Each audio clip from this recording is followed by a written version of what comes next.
All right, well, today we're going to continue in this series, Issues with God, which I'm really pretty excited about because it's just something a little different to take a few of the issues that we're dealing with or people that we know are dealing with and look at them with God as our resident expert. Kind of see if there's anything in Scripture, in God's person, that can give us clues about how to deal with some of these issues.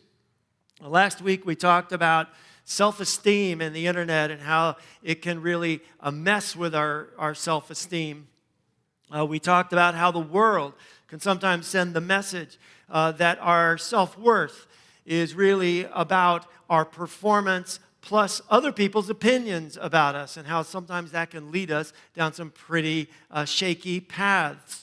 But that God says something different. God says that our self-worth is really rooted in His declarations about us. And we learned that God is made us in His image, and that He's given us even this aspiration to be holy as He is holy, to reach for the sacred in our lives, and even to reach for perfection. And even though we know that we can't reach perfection, that we're never going to be perfect, we're always going to fail at one time or another, unlike the world, God will never reject us or ridicule us for our failures. In fact, He loves us all the more. And He loves us so much that He gave His Son to die for us so that we may be with God into eternity. That's the opinion that God has of us, that we are that worthy. So in the end, our self-worth comes from not our performance and other people's opinions, but God's performance on our behalf and His opinion of us, which is pretty high. Well, today we're going to be looking a little bit more at the internet and how sometimes the information there can really add to a lot of confusion, a lot of fear, a lot of anxiety in our lives. But I want to start by reading a passage that we looked at last week from Philippians 4:8, where Paul says, whatever is true, whatever is noble, whatever is right, whatever is pure, whatever is lovely, whatever is admirable, if anything is excellent or praiseworthy, think about those things. Think about such things. That's the word of God today for the people of God. And everybody said? Well, when we look at the internet and this flood of information that can come from it, it's a pretty intimidating but also pretty wonderful kind of place. As I said last week, young people spend about 9 hours a day somehow or other interacting with the internet one way or another, but we all spend a lot of time doing that. And again, it's a wonderful thing. It can be a font of limitless information for us. I know that right now I could probably go and Google the French Revolution and just keep clicking on different links and find a recipe for beef bourguignon. That's the way it works. It takes you down into places maybe you didn't intend to go. It's almost limitless, the kinds of information you can find. But at the same time, we have to be aware that when we have things coming up on our news feed, on our Google feed, on our Facebook news feed, or even those search results that come up first, those things are curated by the way that we click on other things, by our interests. And those interests and our habits, the things that we like to click on, the things that we like to look at, all that information is brought together and it's sold to advertisers who pay the bills over at Facebook and Google and all of that. And they use that information to target advertising at you based on your interests. So even when we're looking at what we think is this unlimited, open field of information, still we are being targeted, and we're being targeted by these advertisers in order to sell us stuff. And they want to see, again, our habits, how we click. Now, here's one thing that they have discovered over the years. That in distinction to what Paul says here, that whatever is true, whatever is noble, whatever is right, whatever is pure, whatever is lovely, whatever is admirable, that we should think on those things. They have discovered that whatever is disordered, whatever is alarming, whatever is sensational, whatever is disturbing, those are the things that we are most liable to click on.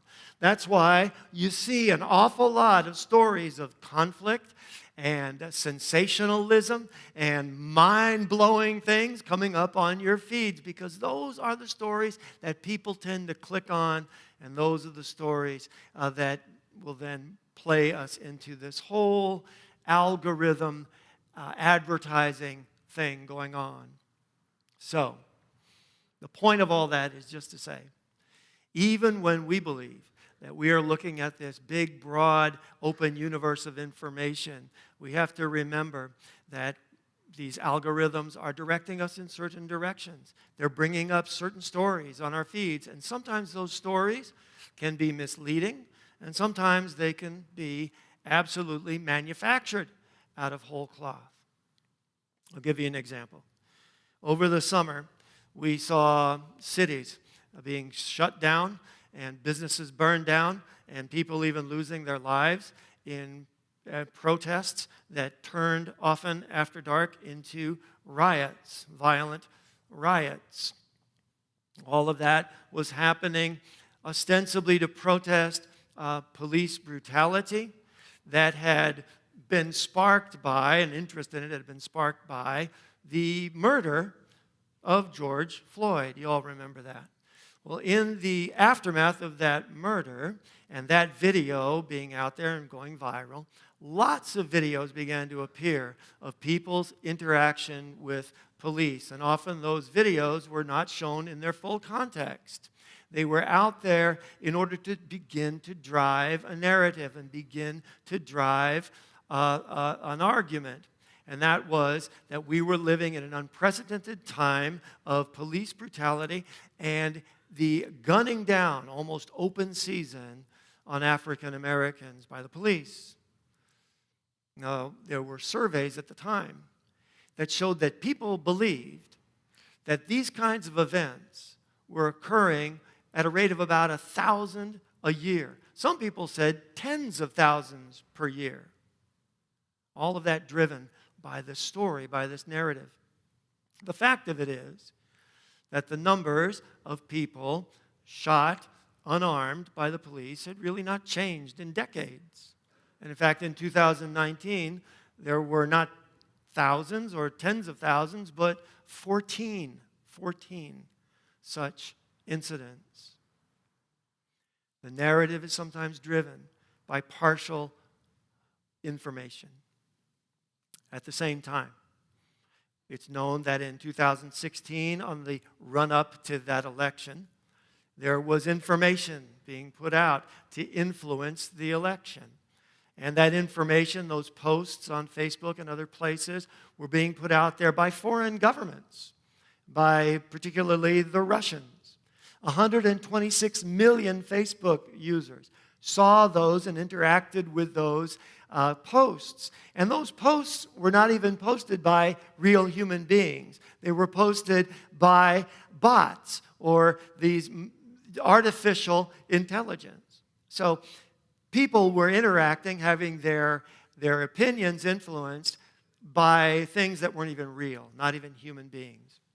All of that is just to say that there's a climate right now within which information is put out there, narratives are driven, and the more that we see this chaotic environment where we see these sensational stories, the more it drives our fear, the more it drives our anxiety, and the more it confuses the issue. So what does God say about this? Well, God obviously doesn't say very much about misinformation on the internet, but what he does do is give us a way through which we can view that information and view everything that we take in, looking at and using as our foundation God's plan and his purpose and his person, who he is. The first thing that we learn about God, and the first thing I think that's important when we're looking at these kinds of spectacular stories out there, is to remember that God is a God of order. It says in the very beginning of Genesis, in the beginning God created the heavens and the earth. Now the earth was formless and empty, and darkness was over the surface of the deep. And the Spirit of God was hovering over the waters. And God said, "Let there be light." And there was light. And God saw that light was good, and He separated the light from the darkness. And God called light day, and the darkness He called night. And there was evening, and then there was morning. And that was the first day. And it goes on like that, with God coming into chaos, separating the things, and creating order. Creating order. God is a God of order. And no matter what it looks like out there, no matter how chaotic the world seems, God's order will prevail. It's God's order in the universe that will ultimately prevail. The seasons come and the seasons go. People are born, they raise their children, they marry, they have children, they fade away. God's order never changes. And when we begin to read things that are outside of or contradict God's created order, I think then we can take a deep breath, take a step back, and really look with skepticism at what we're seeing.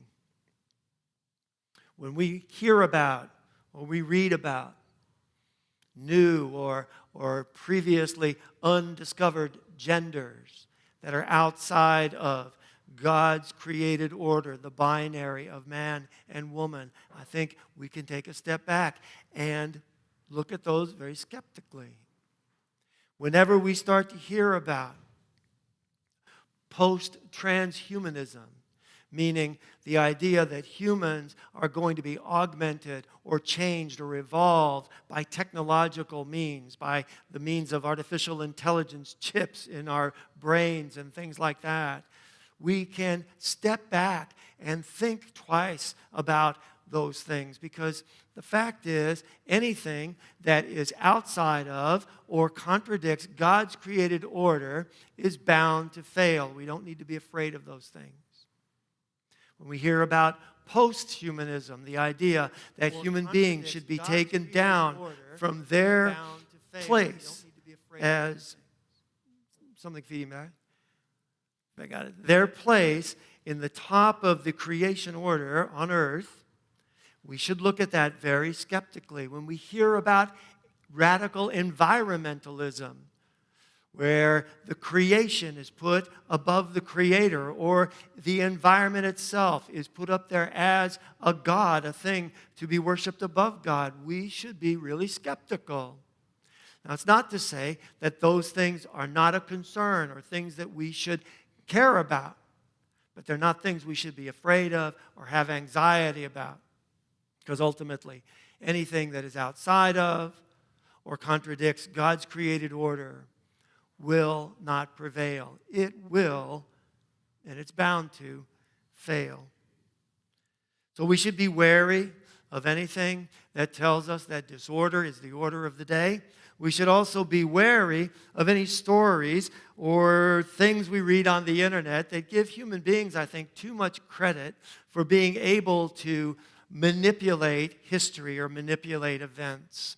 I'm talking about conspiracy theories, and they're everywhere on the internet. The most popular one right now, or the one that people talk about most, posits a cabal of satanistic child traffickers that are also manipulating political events. But listen, there have always been conspiracy theories that take a small group of people or accuse a small group of people of being able to manipulate all the events around them. When we hear about those kinds of things, I think we should take a step back and be awfully skeptical. Number one, because the idea of any people, any group of people getting together and being able to coordinate and keep a secret for any length of time seems to just go against human nature. In Genesis also, you hear the story of the Tower of Babel. And in that story, there's a conspiracy of people to build a giant tower up to heaven. And the idea is they want to make a name for themselves and they want to challenge the power of God. And God frustrates that conspiracy by confusing their language and making them unable to work together anymore. Well, as much as that's a story in Genesis, it's also a pretty good parable for just the natural way of people in this fallen world. It's very difficult for people to, for very long, put aside their own self-interest, to put aside the temptation, to envy, or to malice. It's very hard for people, I think, to coordinate. As much as I believe in the dependability of God's created order, I also unfortunately believe in the dependability of people's sinful nature. And an idea that people can get together and coordinate and create and manipulate events goes against that nature. So when we see those kinds of stories, I think it's important to take a deep breath, to step back, and just to know that we are not living in a time where people are now suddenly much wiser or much smarter, much more disciplined, or even more diabolical than ever. And we should be wary of that, particularly because God says himself that there really is nothing new under the sun. In the book of Ecclesiastes is a book written probably by King Solomon. Others think a very wise person of the time. The book itself is a long lament about the meaninglessness of life, but in the middle of it, Solomon, or the writer, says a beautiful ode. He writes a beautiful ode to the unchangingness of life. He says, there is a time for everything, a season for every activity under heaven, a time to be born and a time to die, a time to plant and a time to uproot, a time to kill and a time to heal, a time to tear down and a time to build, and it goes on and on like that until finally he comes around to a great statement for us to remember when we start to feel that we are living in unprecedented times and things are spinning out of control.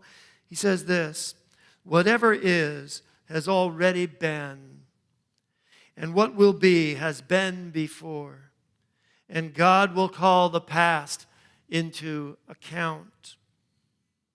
When we feel like we're living in a time of just head-spinning technological change and just out-of-control events, just remember that head-spinning technological change and out-of-control events have all happened in the past.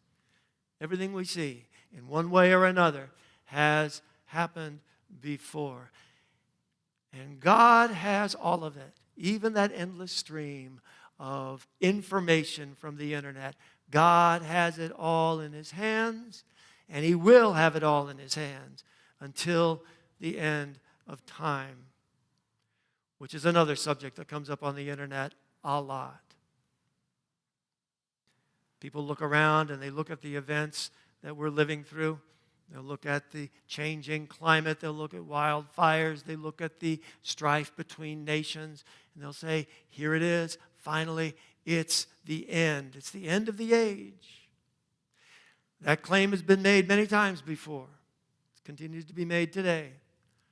But I think it's important when we hear that claim to look at what Jesus said. One day Jesus was with his disciples. And they were walking through Jerusalem, and they were admiring all the wonderful buildings, the technology of the day. They were admiring most of all the temple built of these giant stones of marble, these giant blocks of marble. And Jesus looked around at all that they were seeing, and he said, do you see all these things? I tell you the truth, not one stone will be left on another. Everyone will be thrown down. Now, Jesus' prediction came true 40 years later in 70 AD when the Romans came into Jerusalem and they sacked the city. And they actually did tear down that temple. They threw all those stones down. But when Jesus said these words, the disciples immediately, their minds went to the end of the age. And they said, when will this happen? When will the end of the age happen? Is it happening now? Well, Jesus went on to mention some of the things that worry us sometimes. Nation rising against nation, famines, earthquakes, other natural disasters. But then he said this: the gospel of the kingdom will be preached in the whole world as a testimony to all nations, and then the end will come. The gospel of the kingdom will be preached in the whole world as a testimony to all nations, and then the end will come. At last count, there were 7,400 people groups who have yet to hear the word of Jesus or have enough believers to sustain an evangelistic movement in their places. The end will not come until they reached. The end's not going to come until we reach. The person at the desk next to us at the office, the person that we're concerned about who hasn't heard about Jesus yet. From God's point of view, we still have a lot of work to do before the end comes. So we shouldn't be afraid. And we should know that God has all of that in His hands as well. Look, the same way that God's declarations about us should inform our self-worth and who we believe we are, in the same way, the fact that God is a God of order, that His order will prevail, that there is nothing really new under the sun, and that we all have a lot of work to do. All of those things should give us pause whenever we look out at that endless stream of information, that endless stream of stuff that comes at us and gives us that anxiety or that worry about the world we're living in. God has got it all in His hands. We should not be afraid. We should have no fear. We should trust in Him. Well, next week we are going to take a look at sex, its purpose and its promise when handled properly. But this week, as we go forward, I'll just invite you to make that part of your prayer life, to understand and to remember that God is that God of order, that God is that God who has everything in His hands. And we should take all of that information that we have coming at us all the time and look at it with skepticism and take a deep breath and know that